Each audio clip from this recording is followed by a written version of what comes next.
Welcome to the Undiscovered Gems podcast, hosted by NBA legend and business powerhouse Charles D. Smith, highlighting today's best and brightest business minds. Hello, and welcome to another show of Undiscovered Gems. I'm your host, Charles D. Smith, and we have Professional of the Year, Sara Regester. Sara has written a book, Courage to Shine. She's also has the understanding and the knowledge of how to feel confident outside your comfort zone. We all need to know a little bit about that. And last but not least, she is a stress mastery expert. She's going to teach us how to meet our stress where it is and how to take charge of it. Sara, welcome to the show today. Thank you so much, Charles. I'm happy to be here with you. I'm happy to have you back. Sara, we're going to dig right into it. I mean, we want a little snippet about how you got into your career, but we want to get right into the guts of this content. But first, tell us, how did you get into your career? Well, I was a busy registered nurse working in a hospital setting for many years. And as a healthcare professional, I really wanted to be, top of my career and really valued who I was professionally. And as a consequence of that, the way I was working is I really opened the door to a lot of stress for myself, how I was taking care of my patients, how I was dealing with my, colleagues. And I kept pushing and striving. I never said no. I took on extra work, that worker overachiever, because that's how kind of person I am is, to go for it and really value what I can offer. And as a consequence, I wiped out my health, not once, but multiple times from the stress I was working in. And what was interesting is I learned a lot from that. And each time I got sick, I kind of backed off, took care of myself, got well, and then I'd get back into the pattern and do it again. And I saw a similar theme in my patients, caring for people at the edge of that deeply confronting in the hospital. I was a cardiac nurse dealing with heart surgery. And I had this epiphany moment that I asked myself, I thought, wow, how can I be a successful professional, successful in my career without wiping myself out? And isn't it interesting that I've been able to heal myself from all these health problems? And I wonder how I could help other people heal themselves. And that was like the light bulb moment when I recognized that I understood from my own journey, kind of the mind, body, spirit of how we really heal and how we make change in our life. And if we don't make change, we're going to recreate the same problem over and over again. And I would say that's probably at the heart of the work I do is in stress mastery coaching. I help people kind of rewire their patterns to find a more productive way to do their life in a way that is sustainable without taking yourself out in the process of creating success. Well, it's been stated, and it's a proven fact, that the best leaders in this world are those that know how to serve. And by the way you talk about how you've worked with your clients, being a nurse and learned from their experiences and their trauma, their stress, and you being able to see how they heal, you've become an expert in your own right from that. So let's get into it and talk a little bit about this stress mastery. Stress is probably one of the number one factors, along with anxiety, that we have in this world today. And people suffer from stress in many different ways, and it comes up physically, emotionally, in so many different forms. Let's talk about how you meet people, or you meet their stress where it is for people. Yeah, well, if you look at the new science of stress, it really, in the research, they found it's really how you think about stress and probably the hardwired habits you have around stress that creates the harm. And so in the studies, if you took two really busy people that have stressful lives, and person A has this mindset that this stress is bad, it's going to kill me, I've got to find a way to stop the stress, reduce my stress, manage my stress. And person B, who's just as busy, has an attitude of, wow, I'm really busy, how am I going to get through this? What do I need to do to find a solution? And they don't have a belief that stress is harmful. And that's kind of the core that set up how I designed my stress mastery programs, whether I'm working with individuals, speaking to a group, or working with small groups, like in a lunch and learn leadership format. Mhm.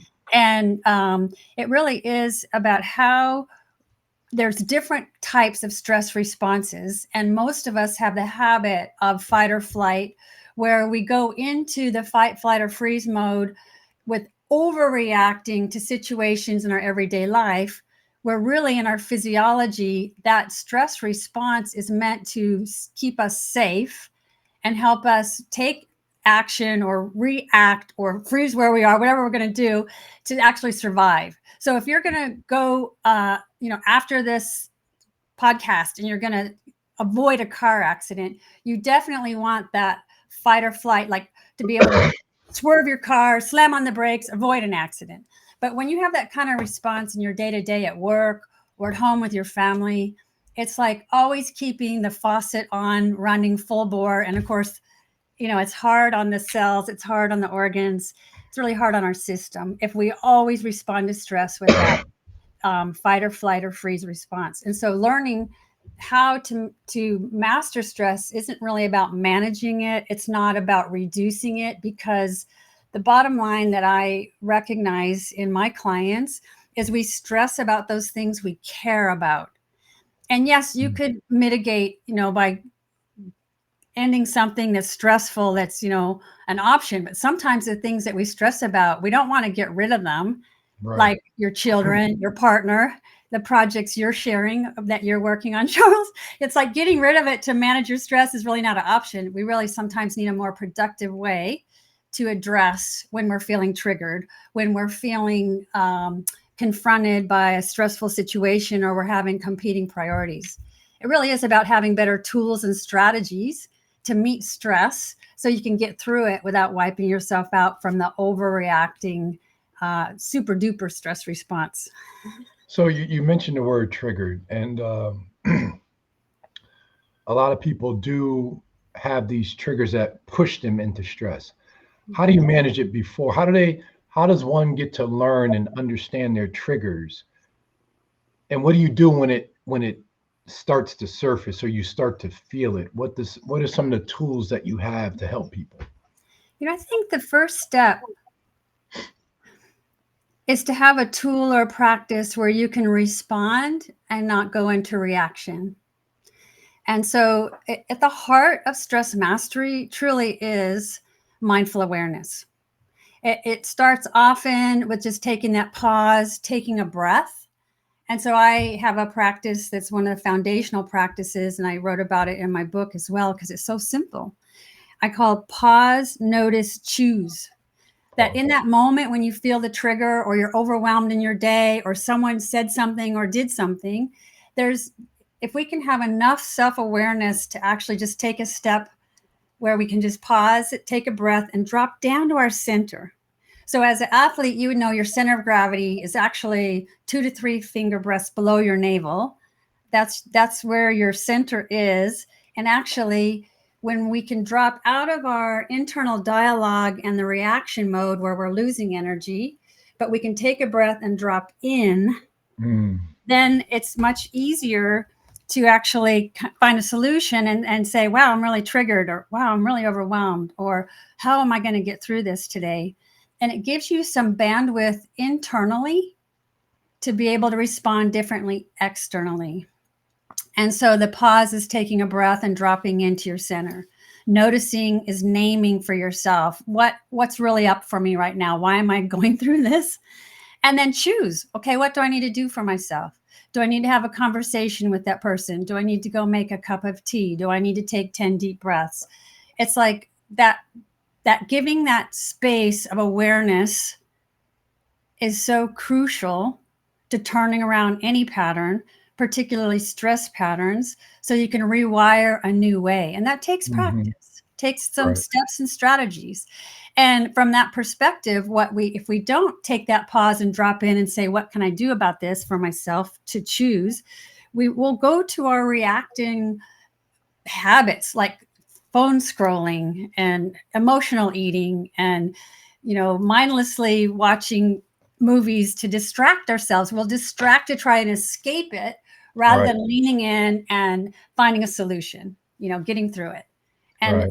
the nugget is that we grow from our stress. The stress is often life's challenges and adversity are often the greatest opportunity for our character refinement, for our personal development and healing. But it takes an important decision to pay attention, to notice, and giving yourself that space to just take a breath is where it starts. Can you give some definable examples of how people can grow leaning into their stress? Yes, I can tell you. Just to use an example, how I witnessed this in my patients, for example, if you came to the hospital with a heart condition and had a wake up call, whether you have open heart surgery or a stent or just the angioplasty and the testing, that kind of health condition, any physical confrontation of an ailment, Hmm. when you actually take responsibility and say, wow, how am I going to change my life? This is the wake up call. I need to stop smoking. I need to eat better. I need to, start exercising. That sometimes the impetus is an event, an adverse event, where inside yourself, the internal motivation of why it's important to you is where the motivation comes to actually make change. And so that's that. So the example is, if I have someone with a heart condition, they come into the hospital and they're getting all the testing and diagnosis, that diagnosis is important information to have to know how to take care of yourself. But it's the individual who meets that diagnosis to say, how can I take responsibility to change my life so I don't die and I can live? And so it's the same thing. Other challenges and adverse events in our lives, many times when we get to the other side of it, we're changed. Hmm. We're actually increase our measure of self-worth, and we're able to kind of take that in as something we grow from in terms of how we're stronger now, how we recognize we're more capable. And most importantly, we don't have to go back and kind of make our same mistakes or have that same lesson again. If we get the lesson and we grow, we can kind of move on and, and engage with new opportunities to grow. And even like a job, like if you got fired from a job or laid off, like there's a part of us that will go into grief. Sometimes we will go into pity. Self-pity is Hmm. very destructive. Right. And Right. there's something about, if you can just take that breath, stay mindful, be aware, and think of that philosophy of, well, okay, that chapter's closed. What's next for me?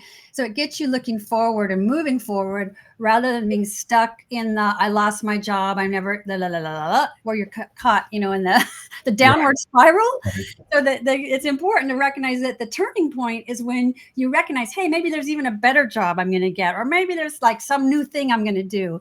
That often the things that I would say die in your life open the door to something new that you would have never thought of if that change hadn't happened.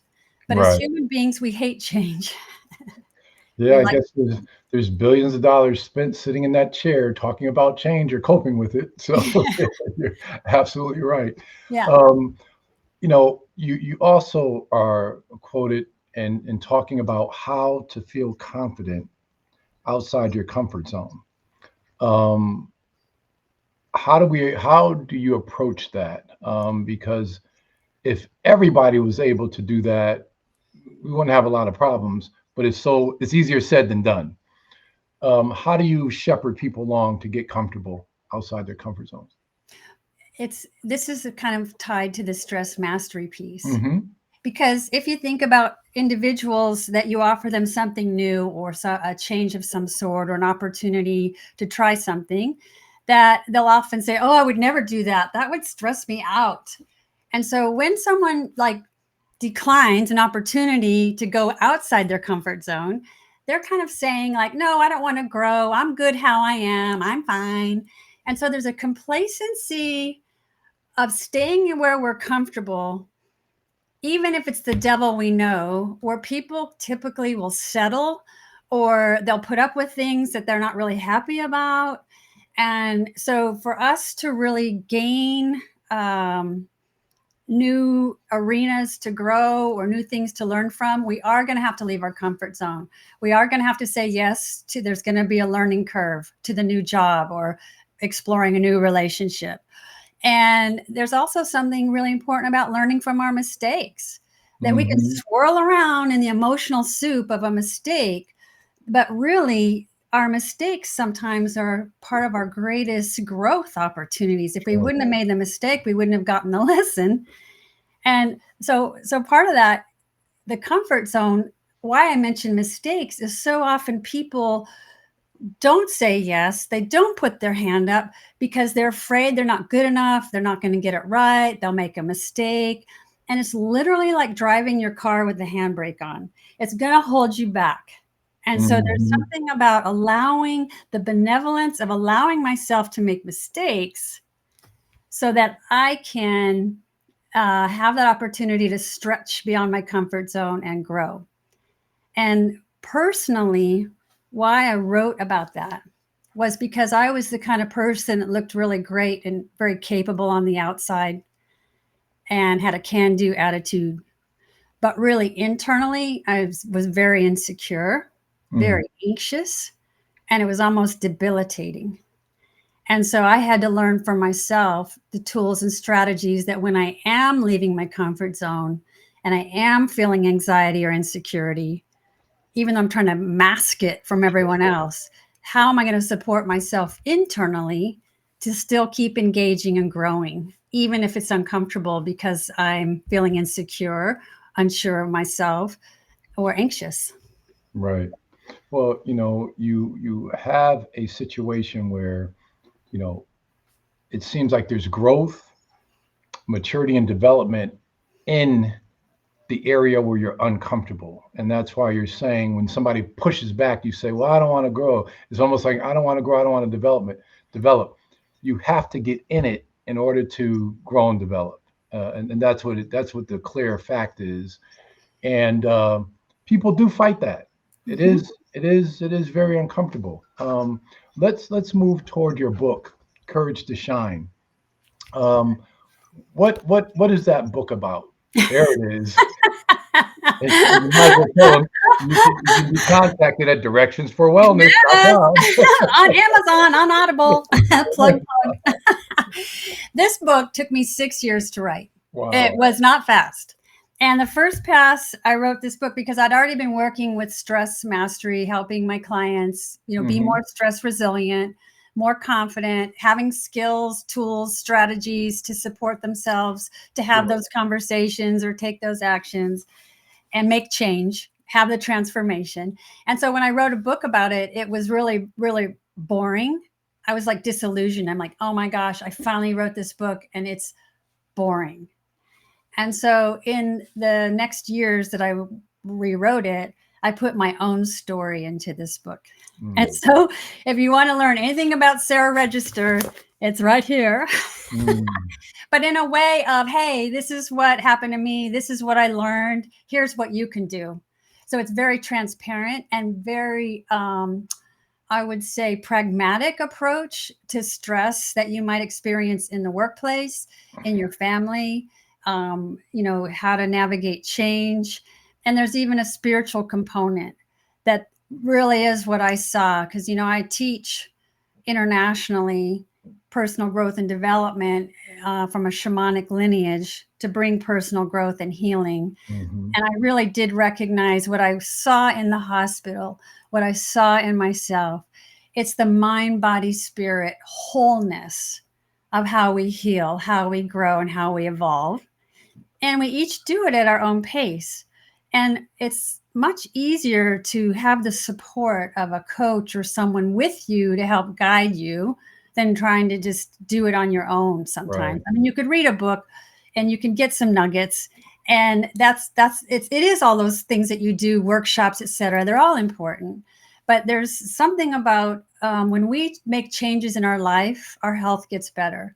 When we are able to find our way through making change to things that are not serving us anymore, they might have been habits or strategies we took on to survive and cope when we were young, now as an adult. We don't need that. And so there's something about recognizing that there's a part of us that has a natural desire to grow, to refine, to be our best self. But we each do it in our own way at our own pace. And so that's my job, is to meet people where they are, to give them the tools and the teachings to help them navigate life in a way that brings more happiness and harmony, better health. It's quite transformative when you have a coach or a guide to work with. So I tried to put that in my book, as a way for people to actually have some practices and some simple little rituals to do. Right. And the things that helped me, I put in this book. So your book is a self-help book. Is it at just the overarching keys that people can get from your book? Is it when they finish reading the book, how will they move forward with information that they can use in their life? Is it, for example, is it now they can master their stress? I mean, you have a lot of components in there. Just give us some keys that they can look forward to in reading your book. Yeah, well, the first thing that really surprised me when I spoke to people, they shared, after they read the book or listened to it. It's Audible also. I know the busy bees like me out there do more Audible than reading, but people were like, "Oh my gosh!" I was like turning down the pages, got my highlighter, I'm making notes in the margin. Like, it wasn't the kind of book that people just sit and read. They were actually digging into it and pulling out, the nuggets that they could use for themselves. And as far as a spiritual kind of message in there, it really is to honor who we are as really humans that are here in this lifetime, to explore life, to have experiences, and to evolve and grow through our work, through our families, our relationships, and our community. We're all doing that.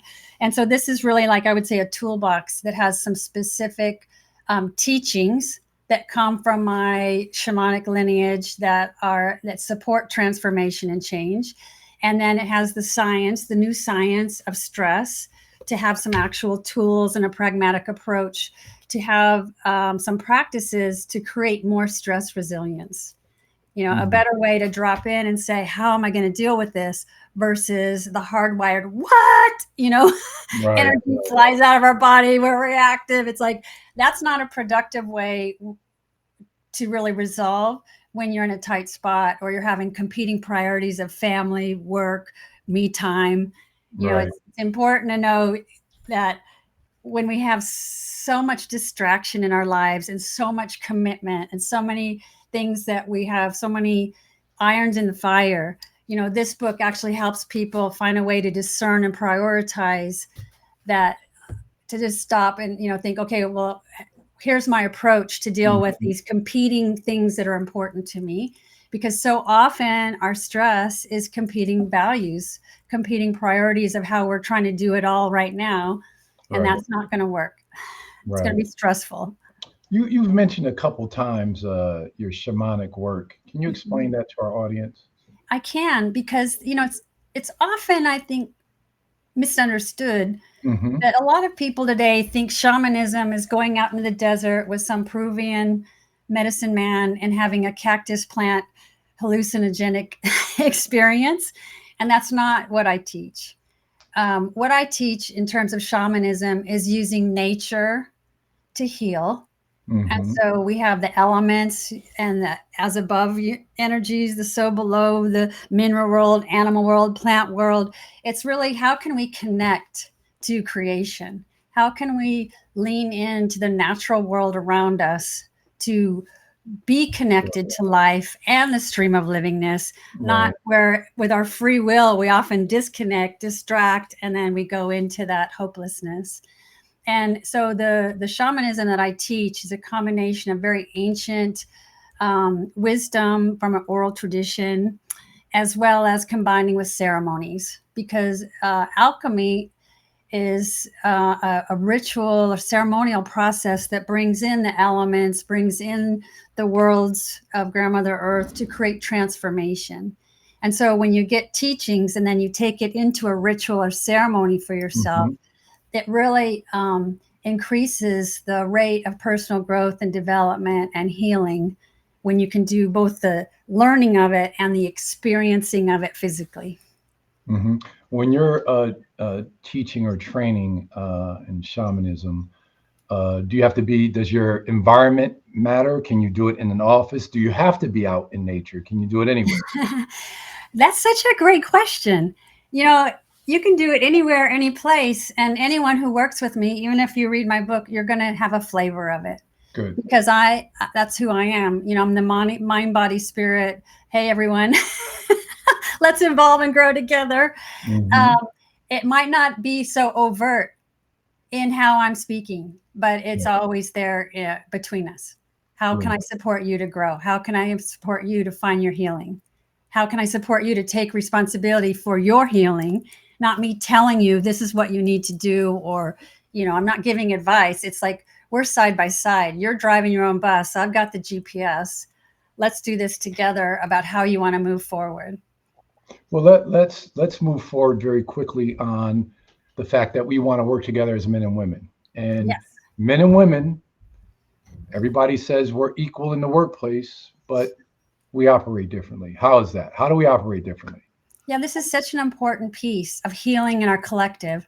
And I really believe we're in the process of healing this. So it's understanding that, yes, men and women are equal in terms of we're human beings. And genetically, you know, we're wired differently, we're designed differently, and we operate differently. And to some extent, it's even how we've evolved. That when we can recognize and value men in general, in their masculine way, have a certain approach to how they work and how they show up in the workspace or at home or in the community. And the feminine, the women, have a different way. And what's actually interesting is when you bring the two together, you can actually create something bigger, more expansive when you have the balance of the male and the female coming together in a project. But if we have just women working together and just men working together, you won't get that beauty of the two kind of merging and creating something bigger. And so in simple terms, the masculine is wired, if you think back to cavemen, to really be focused on the direct action that's needed. You know, like shoot the deer, kind of. They've got their eye on the target and they want to go from A to B to get something done. And so that's why in our lives, men typically want to offer solution. They want to provide something for the people and the women in their lives. That, you know, they really have blessings that they can contribute. And the feminine is a receptive energy, receptive and creative. And so as women, if you think back to early days, that they were taking care of the family and looking for the herbs and the plants for the meals. Sure. And then they'd see, oh, there's flowers for the cave. There's some beauty. And so that home, heart, and hearth, it comes quite naturally to the feminine women in the workplace or at home. It's how we are designed in our creation. And so if we want to bring that to the workspace, you know, we want to bring it to the meetings, we want to bring it to the project. And so the masculine is more about providing, protecting, and, you know, really coming together. So I would say simply to summarize that when you're working on a team, the feminine nature is to look at the whole big picture, see the interconnection, how's everything related, explore all the options. And then the masculine wants to just find the solution. Let's just go from A to B. And so this is why the feminine in the workspace can create the ideas, see the bigger picture and the vision of options and what needs to be included. But actually the male contribution is to say, okay, then here's the way we're going to do it. And the execution is much more efficient when you have the mixture of the creative feminine and then the action of the masculine. That working together. Well explained. I think we can understand that. That was okay, very good. So I'm going to give you 30 seconds based on our conversation, Sara. What do you want our audience to walk away with? Give them a couple nuggets. Yeah, a couple nuggets. So I gave a practice today. I gave that pause, notice, choose, anyone can do that anytime, any place. It's about taking that breath, dropping down with your breath and your focus in your lower belly. Notice, name what's there for you. Choose what action will you take that will empower you and not sabotage you. So that right there can help people meet stress in a more masterful way. And certainly I would love people to read my book, The Courage to Shine, How to Feel Confident Outside Your Comfort Zone, which is available on Amazon Book and Apple Books. And it's on Audible also. And then I love, speaking to groups, working with clients. So certainly if anyone wants to coach with me or have my stress mastery from feeling stuck to feeling free workshop, I'm happy to bring it to the workspace. Awesome. Sara, thank you for dropping the gems on the Undiscovered Gem show today. Thank you for coming back. And once again, our audience is more informed than they were before they saw this show. Thank you a lot. Thank you so much. We hope you enjoyed this episode of Undiscovered Gems with our host, Charles D. Smith, highlighting today's best and brightest business minds. Brought to you by Pods Entertainment Group.